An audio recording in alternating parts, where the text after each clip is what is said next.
Stephanie was a normal, happy teenager who was very popular in school. She was the prettiest girl in the 11th grade, and every guy wanted to date her. However, at the age of 16, Stephanie had no experience with boys. She felt that she just wasn't ready to have a boyfriend and hadn't even experienced her first kiss. One day, at the start of February, Stephanie was checking her Facebook account when she received a message from somebody she didn't know. It was a user who went by the name of Who Am I? And he had no photos of himself on his profile, just a picture of a red rose next to a heart-shaped box of chocolates. The message read, "Stephanie, will you be my Valentine?" Stephanie was a little creeped out. She had no idea who he was, so she just replied, "No thanks," and logged off. A few days later, she got another message from the mysterious user. It read, "Stephanie, I like you. Please be my Valentine." Stephanie decided that the best thing to do was not reply. She didn't want to encourage him, so she just deleted the message and tried to put it out of her mind. However, when Valentine's Day arrived, Stephanie checked her Facebook account and found another message waiting for her. This time it read, "I don't just like you. I love you. And I want you to be my Valentine." At this point, Stephanie feared that she had a stalker on her hands. She wanted to end this harassment once and for all, so she sent an angry reply. "Look, whoever you are, I'm not interested," she wrote. "How could you be in love with me? You've probably never even met me. You're obviously some sad, lonely, ugly, disgusting, repulsive loser who has too much time on his hands. Get this into your thick head, you creep. I don't like you. I hate you, and I will never be your Valentine." Then, 30 seconds later, she received another message. "We'll see about that," it read. "When I come to your house tonight, I'll make you my Valentine." Stephanie was terrified. Her parents were out of town, and they wouldn't be back for days.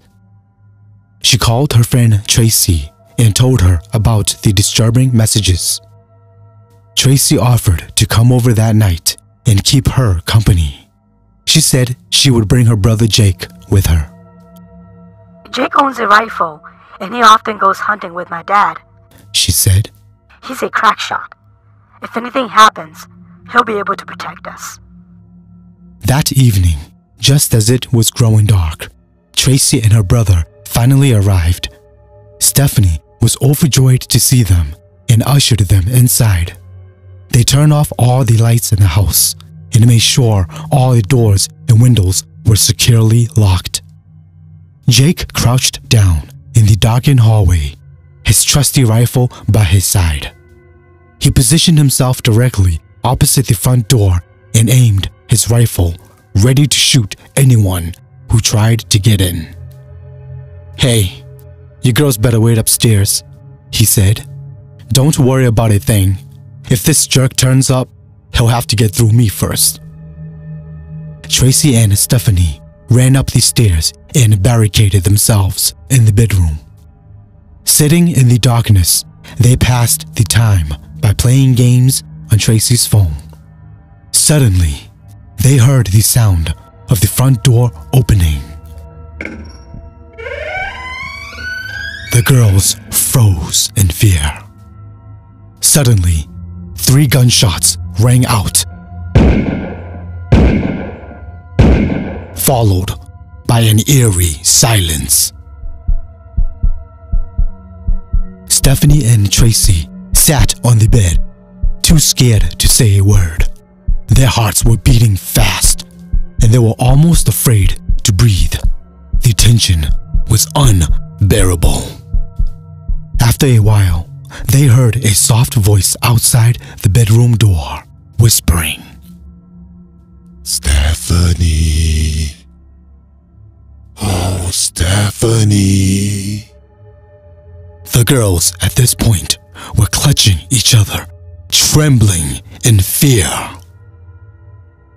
Oh my God, is your brother dead? She whispered.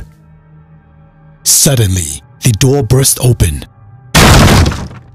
and a dark figure stepped into the room. Tracy turned on the flashlight and shined it in the figure's face. It was an old man with wrinkled skin, a bald head, and a long white beard. Yeah, he's dead, all right. The man chuckled. Then he pulled out a meat cleaver, and with one mighty swing, he sliced off Tracy's head. Stephanie felt her friend's blood splash against her cheek. She screamed in horror and fell to her knees. Why? Why? She cried. Why are you doing this to me? The man raised the cleaver above his head again and brought it crashing down, splitting Stephanie's head in two.